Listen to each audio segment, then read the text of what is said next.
So Kildare 115, Offaly 13 points at Portlaoise. I'm delighted to be joined here by GAA commentator Kevin Egan. Kevin, I suppose as an Offaly man yourself, what are your thoughts on the game? Yeah, look, it was disappointing in the sense that, 6-5 to Kildare at half-time definitely was, it was very disappointing given the amount of stuff we gave away.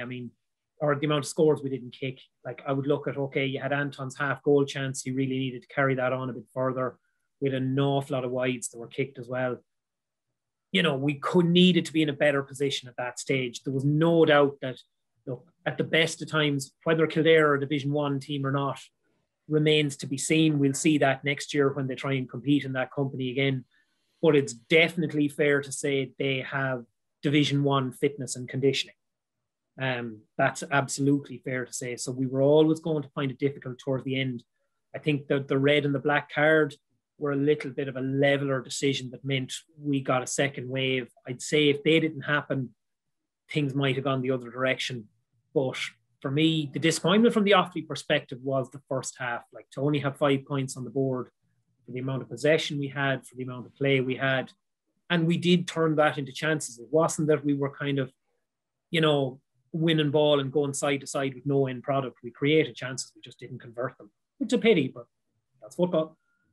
Yeah, and especially going into the final 15 to 20 minutes, it definitely did look like there was a huge opportunity for yourselves, obviously, with the fact that Kildare, you Jimmy Hoyland black carded, and there was another lad sent off then as well, gone down to 13 men. Do you think you just kind of ran out of energy a bit, maybe, with the fact that he's played so many games consistently over the past couple of weeks, and maybe that was kind of one of the determining factors for Kildare pulling away towards the end? Look, I'll put it this way. I don't know if it was a case that we ran out of energy. Like I said, just the level of physicality when you take on a team like that, the hits are that much harder, the sprints are that much tougher to get to a ball.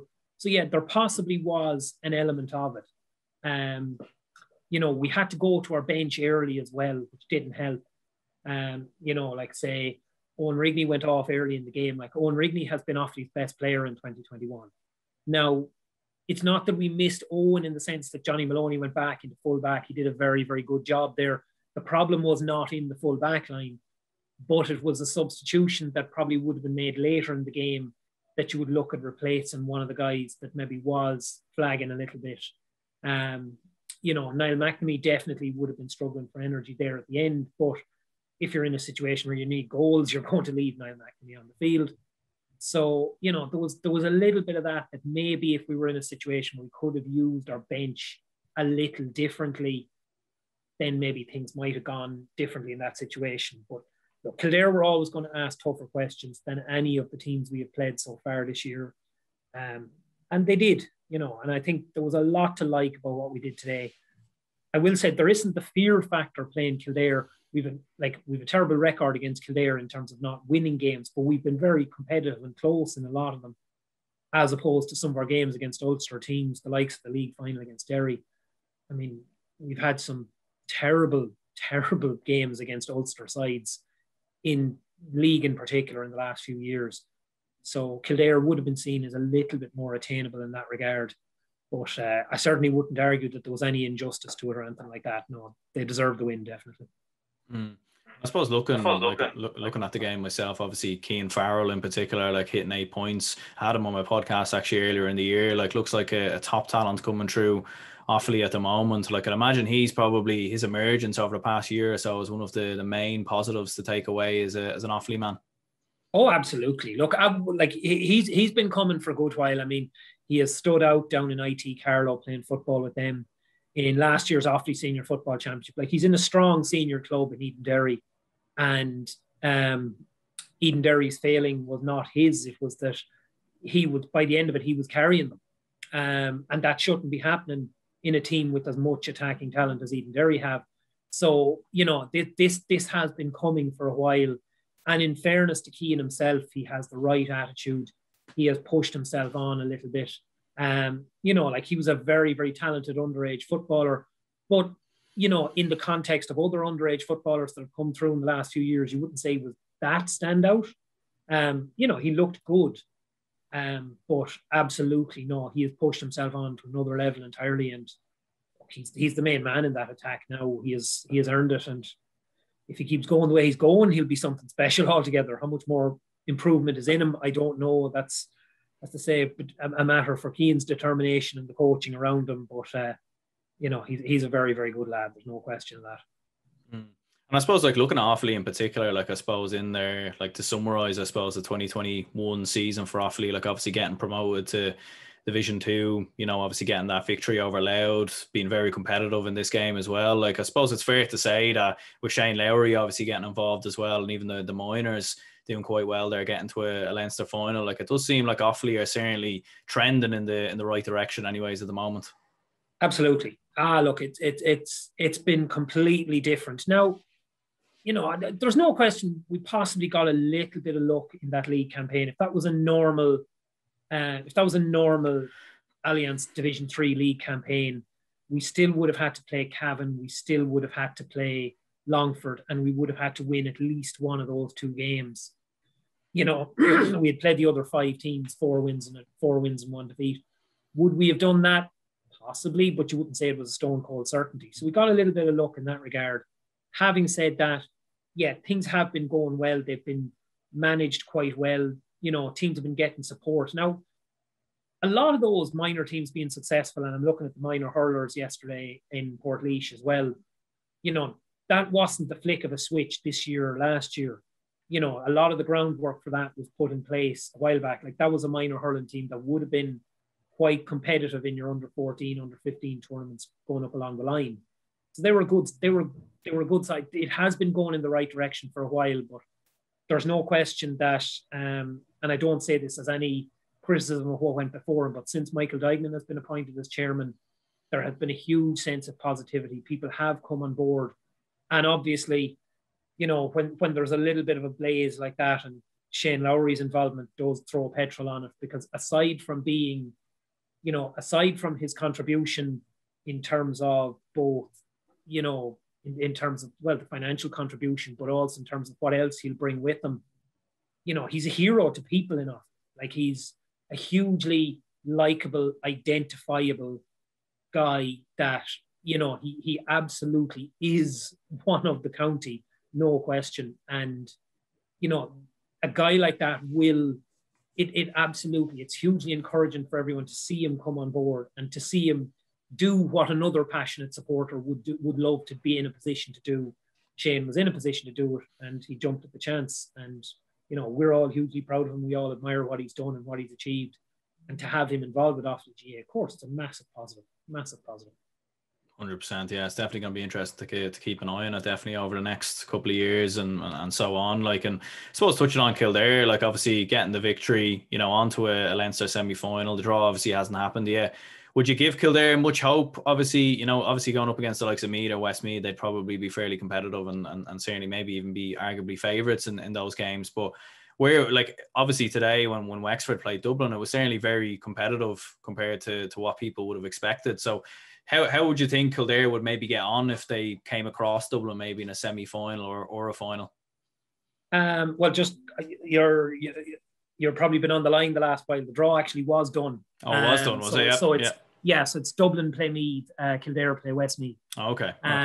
So look, I mean, to me, Westmeath are an underrated side. They definitely were on the unlucky side to be relegated out of Division 2. I would suspect that if Westmeath had been in Division 2 South, shall we say, they might have been able to pick up a few more points here or there. They might have been able to pick up enough to maybe scrape into the promotion playoffs. I don't think they'd have been good enough to go up. But like, Westmeath are definitely, they'll be a strong opponent. They will be a significant step up from what Offaly were able to push against them today. Now, that's not to say that there's a war between Westmeath and Offaly. There isn't. But in terms of physicality, maturity, experience, the kind of the core guys down the spine of the team, Westmeath's weakness would be that they would have definitely 6 or 7 players that would hold their own in Division 1 company. They might struggle by the time you get to the tail end of it. Then there's an element of, okay, you're picking a few guys that might struggle to get their place on any county team. by the time you get to the tail end. So, you know, that's their weakness. There mightn't be the strength and depth there, but their strong guys are very, very physical, very strong. They'll be a very different threat to Kildare. They'll ask different questions. I would absolutely say that I'd make Kildare marginal favourites for that, but I wouldn't say it'd be a comfortable one for them in the slightest. No, do I think Kildare are ready to take on Dublin yet? Absolutely. No, they're not anywhere close to that. I mean, is there anyone outside of Kerry ready to take on Dublin? Probably not. But certainly no, I would say Kildare and anyone in Leinster is a long way off the mark. Wherever the threat is going to come from, it's not going to come from another team in Leinster, no question. Yeah, I suppose a lot of work probably still needs to be done for Kildare to get up to that level yet. Like, and yeah, like going up against Westmeath is definitely an interesting one, all right, because Westmeath definitely have been fairly competitive in the games that they played this year, and nearly even beat Meath as well, and ran Mayo quite close. So that'll definitely be a game definitely worth keeping an eye on. Obviously, you're at Dr. Hyde Park earlier today for Roscommon up against Galway. Obviously, Roscommon losing that one in the end by 5 points. I suppose being at the game, what was your thoughts, I suppose, on Roscommon in general and on that game? I suppose it's another defeat for the Rossies, unfortunately, in 2021. Yeah. For those who don't know, I'm living on the Roscommon side of the border. My wife is Roscommon, and I do a bit of work with the Roscommon Herald here as well. So that's why work drew me to the Hyde today. I couldn't be in Portlaoise. Look, I noticed there's a bit of an online reaction and people talking about how, you know, what were Roscommon doing, being so defensive and all that. I don't buy into that whatsoever. I mean, you know, you have to cut your cloth to suit. And yes, Roscommon have some decent scoring forwards, but sometimes the fact that you have decent scoring forwards is an argument to be defensive, because you have forwards that will be able to score, you know, when they're outnumbered at the other end of the field or when they're under pressure. Now, those particular forwards, being honest about it, did not have a good day today. I mean, the 6 starting forwards for Roscommon scored 2 points from play between them. Cathal Craig came on as an attacking sub. He got a point. He was only on for 6 or 7 minutes before he got injured again. So he got a point to his name, and that was it. That was all their attackers contributed. So, and is that an issue with playing defensive?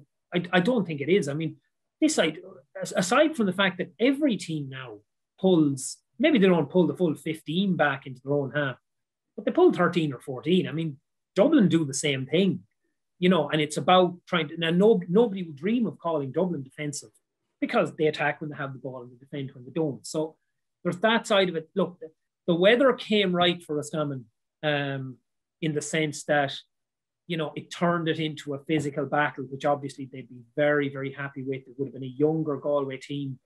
And not alone was a youthful Galway team, it was a Galway team with youth down the middle. I mean, you had Matthew Tierney at midfield, you had Dylan McHugh, centre back.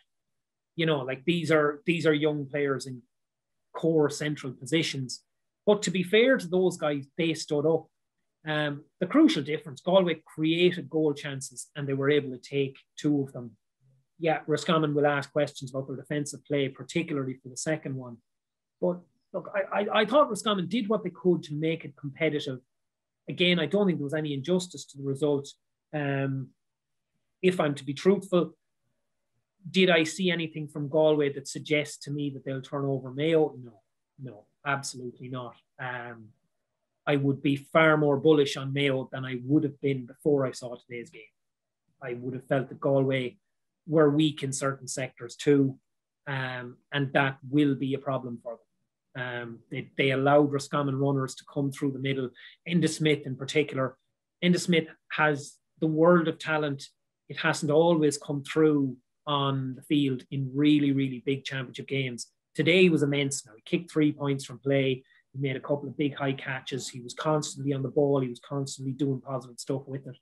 So I would be worried for Galway, particularly in a midfield context. If Enda Smith is able to do that to you, you know, Mayo will be hugely strong in that sector. What somebody like Matthew Ruan could do the exact same thing. And obviously, Mayo can hurt you in different ways. Where Roscommon suffered today is they don't have inside attackers who can drop the shoulder and take you on. who can go at you. And, you know, but Tommy Conroy will love to do that. Tommy Conroy will happily go at a guy. Like it was notable today, even on a wet day when you'd say there'd be a lot more fouls, Roscommon kicked 1 point from a free. Kieran Murtagh, that was it. The others, they had one from a 45 and the rest were all from play. You know, Roscommon didn't draw frees.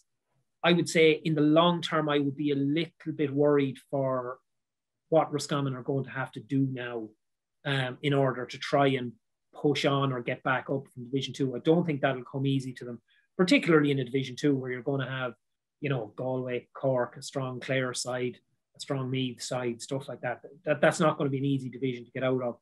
I would suggest Roscommon have a few problems. I wouldn't blame them for being defensive today. I would say if they went all out attack, they wouldn't have been as close coming into the final stages. So in that sense, again, same as the Offaly Kildare game, no injustice. The better team won, but I would be worried about Roscommon's long-term prognosis where they are now. Yeah, no, I can completely understand that point of view, all right, like, because certainly I suppose there definitely has been talk online, like, especially about their style, but I think at the end of the day, you know, it's different styles that make fights, as they say, and you kind of have to work with what you have. And like, what do you think with Anthony Cunningham, I suppose, and Roscommon? Like, you were saying there, obviously you're kind of worried about where Roscommon go next from this. Like, do you think Anthony Cunningham is still the right man for Roscommon in charge of the Rossies for now, or what do you think? Well, you know what you'll get from Anthony Cunningham. Like, he runs a tight ship. He's very, very well organised. I mean, obviously he has high level experience, football and hurling. So I'll put it this way. I can't obviously speak for Anthony himself, whether he'll be interested in continuing in the job, whether he feels there's growth potential in it or not. Roscommon's underage they went through a real purple patch in the early part of the last decade. They did win the 2020 Connacht Minor Championship, and there's some good footballers in that. But like last year's under-20s were blown away by Galway. And that would have been a team that they would have expected a good bit more from. So I would be a bit more concerned, you know, if you're Anthony Cunningham, is improvement going to come easily here? From his point of view, I'd say he's going to look and say, there's a lot of guys I'm going to have to look at here and say, do they still have a future at intercounty football, and what do I have to replace them? And I'd say that's a tough conversation. That's a tough scene. I don't expect that he'll be pushed out the door. I don't think there'll be any great groundswell in the county to get rid of him or anything like that. Obviously, I can't speak for the players. I mean, I saw some people, I think Joanne Cantwell was asking the question of Eamon Fitzmaurice, how would the players feel about being asked to do what they do today? And I'd be surprised. Obviously, she could be onto something. I would be surprised if the players had any huge issue. Now, I'd also be surprised at Joanne asking that question if she didn't have some reason for asking it. But having said that, I don't think there'll be any great push to get rid of him. But it's a question of whether Anthony Cunningham feels he can bring it to another level, given if you compare what Roscommon have done on underage with what Galway have done in recent years.